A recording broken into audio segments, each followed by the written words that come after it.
Hello friends, मेरा नाम है विकास। मैं आपको अपने यूट्यूब चैनल ज्ञान एकेडमी में फिर से स्वागत करता हूं। आज हम कक्षा 10वीं की भूगोल की पाठ्य पुस्तक के अध्याय भारत संसाधन एवं उपयोग नामक चैप्टर को पढ़ेंगे। इस चैप्टर को पढ़ने से पहले हमें संसाधन के बारे में जानकारी होना चाहिए। संसाधन के बारे में हमको जानकारी होना चाहिए। संसाधन कहते किसे हैं? जो मानव की आवश्यकता को पूरी करता है उसे हम संसाधन कहते हैं। या वे वस्तु सजीव हो या वे निर्जीव हो, यदि कोई हम लोगों की यानी कि मानव की आवश्यकता को पूरी कर रहा है वे वस्तुएं संसाधन कहलाती हैं। एवं उपयोग यानी कि नाम से ही स्पष्ट है, परिभाषा से ही स्पष्ट है कि हम उसका उपयोग करते हैं तो उसे हम संसाधन कहते हैं। अब दूसरी बात है संसाधन महत्व। संसाधन का महत्व क्या है हमारे जीवन में? मानव के जीवन में संसाधन का महत्व क्या है? देखिए, बगैर संसाधन के कोई भी काम, कोई भी चीज़ नहीं हो सकता है। यही संसाधन महत्व होता है, यानी कि हमारे जीवन में संसाधन की क्या भूमिका है, क्या महत्व है, संसाधन का क्या महत्व है, हमारे जीवन पर क्या प्रभाव पड़ेगा अगर संसाधन ना हो। तो संसाधन नहीं होने से हमारे जीवन में बहुत ही व्यापक प्रभाव पड़ेगा। हम यूँ कहें कि हम लोगों का जीवन रुक ही जाएगा, क्योंकि बगैर संसाधन के कोई भी काम नहीं हो सकता है। अगली बात है संसाधन के संबंध में अनेक भूगोल वेदताओं ने अपनी अपनी मत दिए हैं, जिसमें से एक महत्वपूर्ण भूगोल वेदता का नाम है, जिनका ये नाम आप लोग को याद रखना है। उनका नाम है जिमरमैन। वे भूगोलविद उन्होंने संसाधन के संबंध में परिभाषा दिया था, संसाधन के संबंध में अपनी तर्क दिए थे कि संसाधन होते नहीं बनते हैं। ये शब्द तो आपको बहुत छोटे दिख रहे होंगे, लेकिन इसका अर्थ बहुत ही व्यापक है, क्योंकि एक बहुत बड़े भूगोल वेदा का दिया हुआ वाक्य है। वे कहते हैं कि संसाधन होते नहीं बल्कि बनते हैं। संसाधन पहले से नहीं होते हैं बल्कि वे बनते हैं। जैसे कि आप अपने नदी में, तालाब में या कहीं पर भी देखते होइएगा कि रेत पड़ा हुआ है, ठीक? जब तक हम उसका उपयोग नहीं करते हैं वे क्या वह संसाधन है? नहीं है। जब हम उसका उपयोग करना शुरू कर देते हैं तो उसे हम संसाधन का नाम दे देते हैं। अर्थात कि संसाधन पहले से होता नहीं है, वे बनता है। अर्थात जब हम उसका उपयोग करना शुरू कर देते हैं तो उसे हम संसाधन की श्रेणी में डाल देते हैं। हम लोग जो 10वीं कक्षा में पढ़ेंगे उसमें सिर्फ हम लोग को प्राकृतिक संसाधन के बारे में ही पढ़ना है। यहाँ पर हम लोग को सिर्फ प्राकृतिक संसाधन में जैसे कि जल संसाधन, भूमि संसाधन, मृदा संसाधन, वायु संसाधन, इन सभी को पढ़ना है।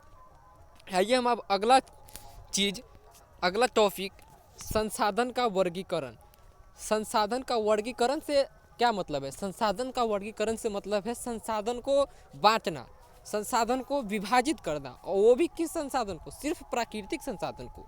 क्योंकि हम लोग को पढ़ना है तो किस संसाधन को सिर्फ पढ़ना है? सिर्फ और सिर्फ प्राकृतिक संसाधन को।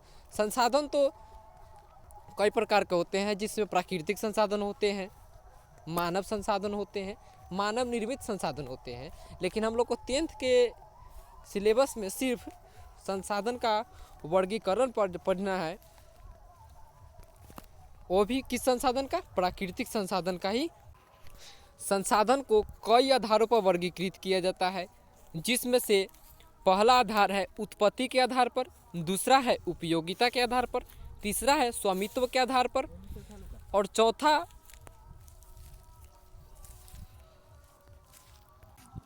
वितरण के आधार पर।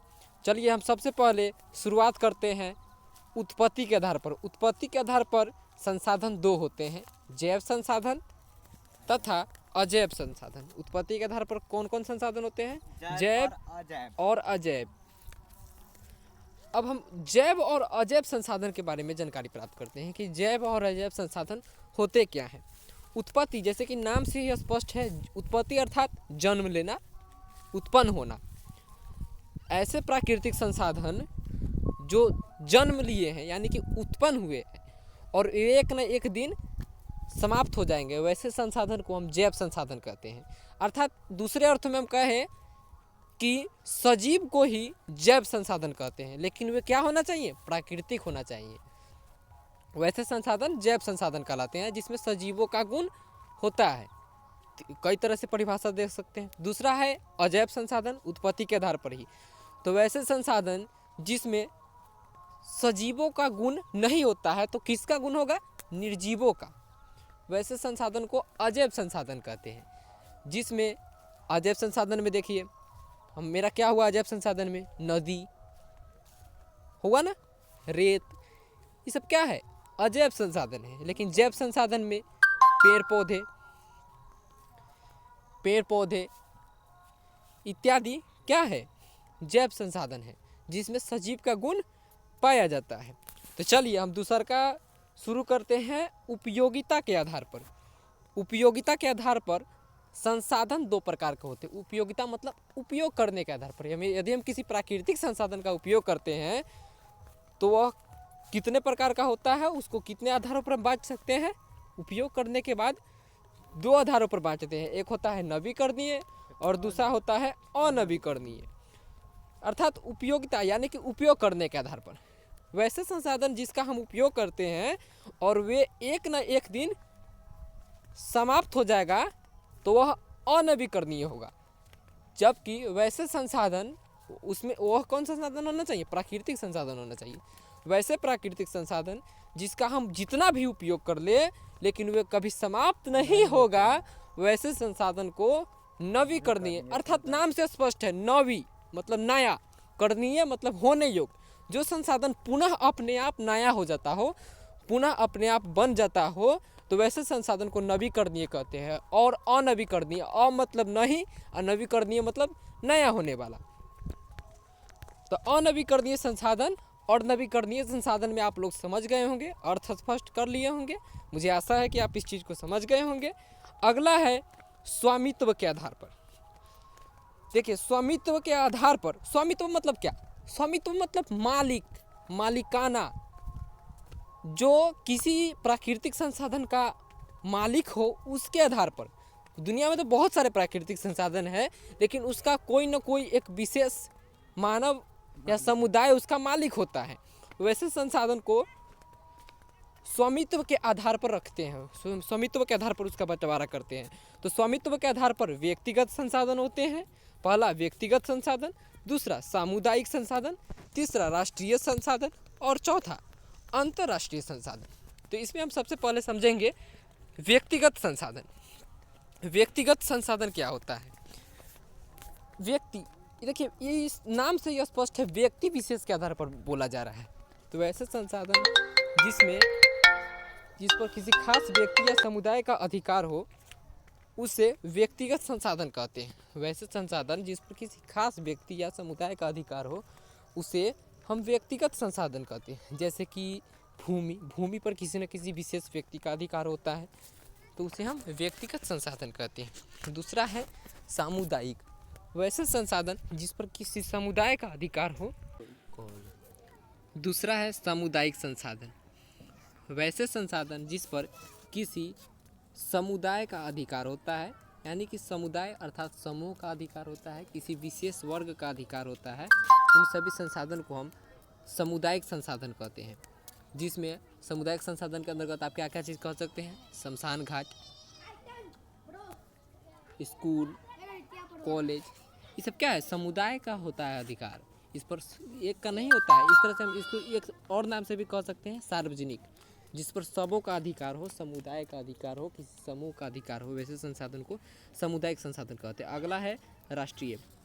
राष्ट्रीय संसाधन में तो वैसे तो देश के अंदर जितने भी संसाधन पाए जाते हैं उसे हम राष्ट्रीय संसाधन कहते हैं, जिसमें नदी, नाला, कुआं, तालाब, भूमि, ये सब क्या है? राष्ट्रीय संसाधन है। इस पर पूरे देश का अधिकार है। जब तक है सरकार हमसे ये चीज़ ले सकती है और उसका उपयोग कर सकती है। तीसरा है अंतर्राष्ट्रीय संसाधन। एक और बात, समुद्र में 200 किलोमीटर तक के संसाधन को राष्ट्रीय संसाधन के श्रेणी में रखा जाता है। अगला है अंतर्राष्ट्रीय संसाधन। वैसे संसाधन जिस पर एक राष्ट्र का अधिकार न होकर एक साथ कई राष्ट्रों का अधिकार होता है, वैसे संसाधन को अंतर्राष्ट्रीय संसाधन कहते हैं। जैसे समुद्र में, जैसे कि 200 किलोमीटर के बाद का कोई ऐसा क्षेत्र जहाँ पे कोई चीज़ जैसे कि तेल निकलता हो, चाहे कोई भी मछली मारते हो, तो वो सब अंतर्राष्ट्रीय संसाधन के अंतर्गत आता है। यानी कि उस पर एक राष्ट्र का अधिकार नहीं होता है, उस पर एक साथ कई राष्ट्रों का अधिकार होता है। उसका नीति एवं निर्धारण अनेक राष्ट्र करते हैं।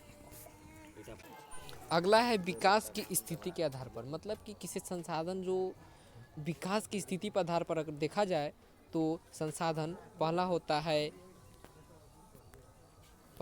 है संभाव्य संसाधन, यानी कि जिसकी संभावना हो वैसे संसाधन को हम संभाव्य संसाधन कहते हैं। मतलब कि जैसे कि हिमालय है, हिमालय में अभी इतना तकनीक नहीं विकसित हुआ है कि हिमालय को हटा करके उसके अंदर के संसाधन को देखा जा सके, लेकिन भविष्य में संभावना है कि उसके अंदर के संसाधन को देखा जा सकता है। अर्थात तकनीक की उपस्थिति न होने के कारण वैसे संसाधन की खोज न की जा सकी है जो बहुत ही उपयोगी है, लेकिन वह संसार में उपस्थित है, तकनीक की कमी के कारण उसको खोजा नहीं जा सका है। वैसे संसाधन को संभाव्य संसाधन कहते हैं। विकसित संसाधन वैसे संसाधन जिसका वर्तमान समय में तकनीक के आधार पर उपयोग किया जा रहा हो, वैसे संसाधन को विकसित संसाधन कहते हैं। भंडार संसाधन वैसे संसाधन जिसकी भंडार सीमित हो, मात्रा सीमित होती है, बहुत ही मात्रा में उपस्थित है, जिसका हमको ज्ञात है कि यह संसाधन इतना मात्रा में उपस्थित है, जैसे कि कोयला, उन संसाधन को भंडार संसाधन कहते हैं। संचित संसाधन वैसे संसाधन जिसको हम आने वाली पीढ़ी के लिए, भविष्य के लिए सुरक्षित जमा करके रखे हुए हैं, वैसे संसाधन को संचित संसाधन के अंतर्गत रखा जाता है। मुझे आशा है कि आप लोग को यह वीडियो समझ में आया होगा। अगली वीडियो देखने के लिए मुझे इस चैनल को लाइक और सब्सक्राइब करें तथा अगली वीडियो का इंतज़ार करें।